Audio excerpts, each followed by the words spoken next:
save things, I selected and click on the middle square and click to drop it where I wanted, and I can click on the settings and go back, and if I click on this I can go in and start to adjust the colour. Now for engraving, so it scratches on the surface, I need blue, and it shouldn't be filled. The laser only cuts, it can't do any shading or filling.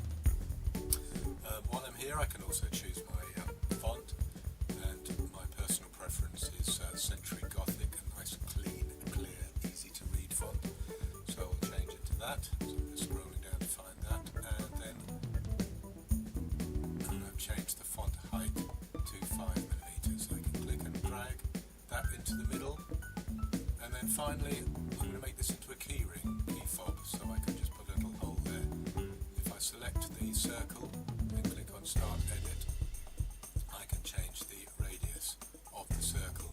Now I quite like a 5mm hole, so that's 2.5mm radius. Update that, click on OK, and there I have saved and drawn it. Now I need to save my drawing just so I've got a copy. Always good practice to rename your file name, make sure it makes sense. In order for the laser cutter to do this, we have to export the file. Now I'm going to export it onto my memory stick because the laser cutter isn't connected to the network. Again, give it a file name that makes sense. And you can see at the moment it says save as type EMF, which is a sort of meter file, which we don't want. We want a DXF file. DXF is an AutoCAD file used by an awful lot of programs. It always asks if you want to save the curves, and we just say yes. And now I'm going to save the version 2D design file onto my memory stick as well. So now I'm at the computer that controls the laser cutter. I'll show you photographs of that in a minute. I'm going to open up the laser cutter software. It's a little bit slow on this computer because we've had to replace our newer computer with an older computer. Somewhere on the screen you will see an icon that says this, the Lotus laser cutter system. My memory stick is included in the computer, so I'm going to import that file, that DXS file that I found before. So I'm opening up my memory stick, finding the file I did, and there it is. It's a little bit zoomed in, but you can see the lines have got inverted now because it's selected, and I'll just check that the red is going to cut. So I want high power, slow speed for the laser, so it has time to cut all the way through. There's a page on top of the laser cutter, so I can check the settings for 3mm acrylic. Just checking that's okay. And then I'll have a look at the blue line, and although that says cut, you can see this one was a lower power setting and a faster setting. I can now download this file onto the laser cutting machine, and it will then transfer the file onto the laser cutter, so I don't need the computer. The computer's just to do that. And here we are at the laser cutter panel. So I need to find my file. I can enter my file. I'm sorry about the light on the screen, didn't see that, and there you can just about see. Now weirdly it's back to front. The laser cutter is on a gantry that moves in two directions, so it can cut X and Y. You can see the little red line that shows where the laser will go, and I can use the arrow keys to move it. It's quite clever. I can move the laser cutter to position on the acrylic and then tell it to show me the box it's going to cut in, so I know I'm on a fresh piece of acrylic. And that's the frame button. And when I'm ready, I can press the start button. So I've got the program loaded into the laser cutter. Sorry, excuse me while I do this. The laser cutter is set in position over a fresh piece of acrylic. I can press start, and in a minute or so, a second or so, it comes. There we go. So there's a circle that's doing retro. Just begin to see where it's cut from. We can take the plastic. As always, cut in the order you expect. So this is the engraving bit where it's high speed, low cutting. Now it's high power, slower speed, and it cuts the square. Relatively quick. That one. There we go.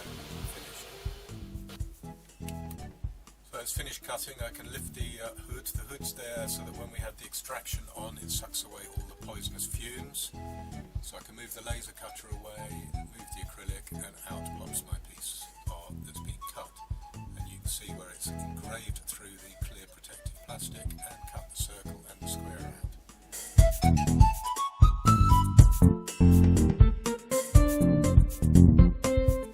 So this time we're going to use the Boxford lathe. This is a centre lathe. You put a piece of material in a chuck and it turns it around the centre so you can make a profile. Using the Boxford cadcam design tools, this is the software that controls the design and the machine. I'm going to start with a new design. I will give it a name so I can remember what I'm doing. I'm going to say it's created by me, so when somebody else comes back they know who's created this file.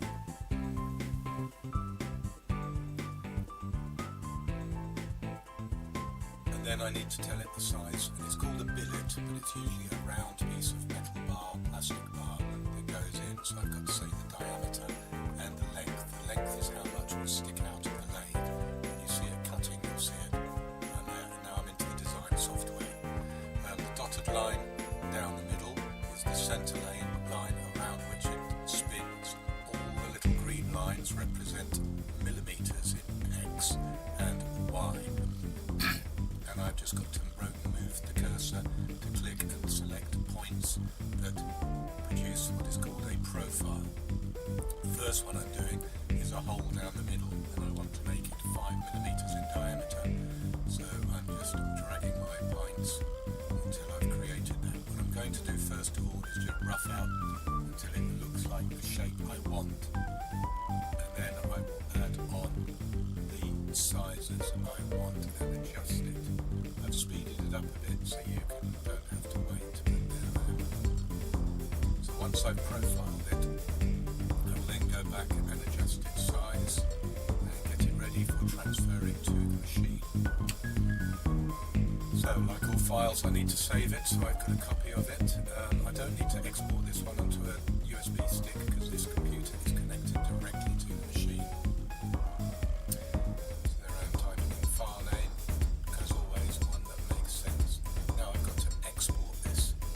Process billet, there we go, which will then send the instructions to the machine. I can tell it the material, check the size of the billet and save it.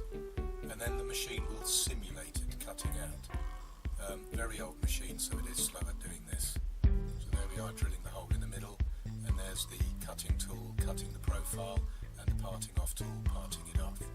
And that basically is the process. Once I've simulated it, I need to send the instructions to the machine.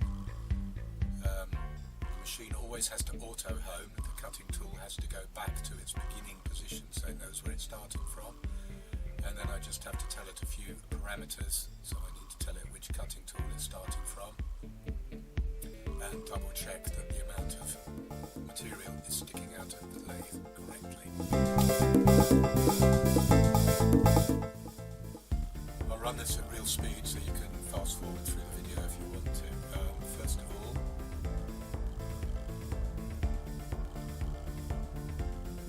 I'm just opening the cover up so I can double check how far the piece of plastic is sticking out of the lathe. It's important that you get that right or the machine starts cutting in the wrong point. You can see the little cutting point up in the top right hand corner. That's the profiling tool that will cut it to a profile.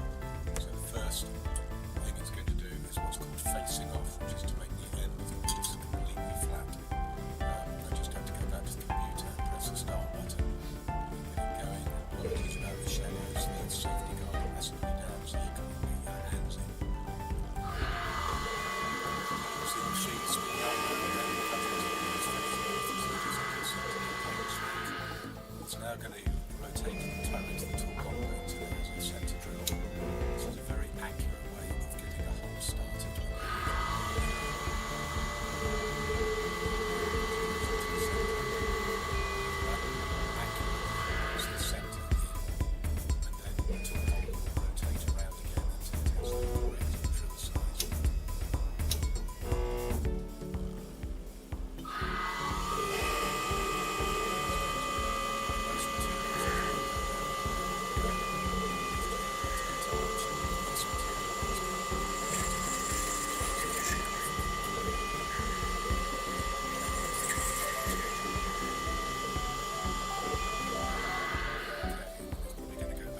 cutting tool again, so it can do the profile.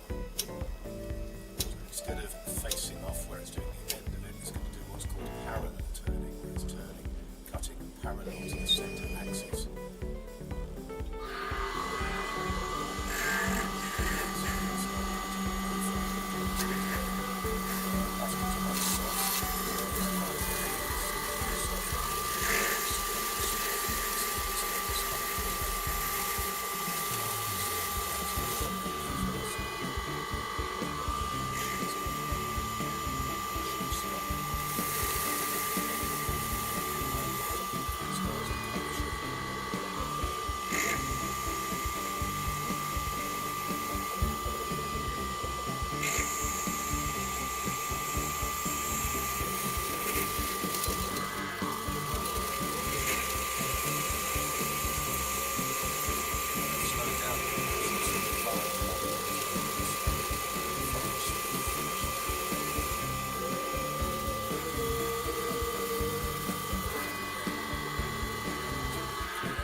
Our next machine is the Oxford 3D high-speed router. We're looking at the control panel at the front of it here, where we can manually control it if we need to. The little white hand is already here when it's in manual mode. Like all machines, it has a safety guard, so you can't get your hands inside when it's operating.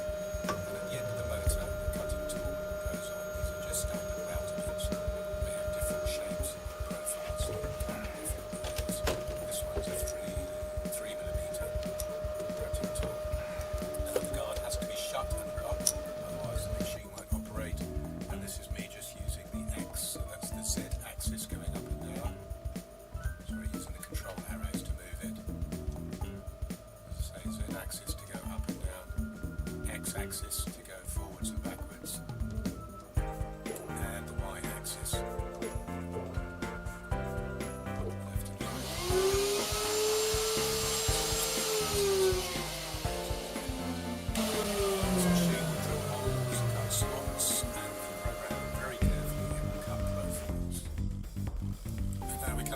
Two machines in the workshop. This one is a smaller version, a bit like the 3D high-speed router. This is a lot smaller, cuts MDF plastics. Again, you can see the cutting tool, which will go X, Y and Z. And then we have the vinyl cutter. Again, you see the computer that controls it. We feed vinyl in it. The vinyl is fed in and out of the machine on the little blue box that you can see goes left and right, and there's the cutting tool at the bottom.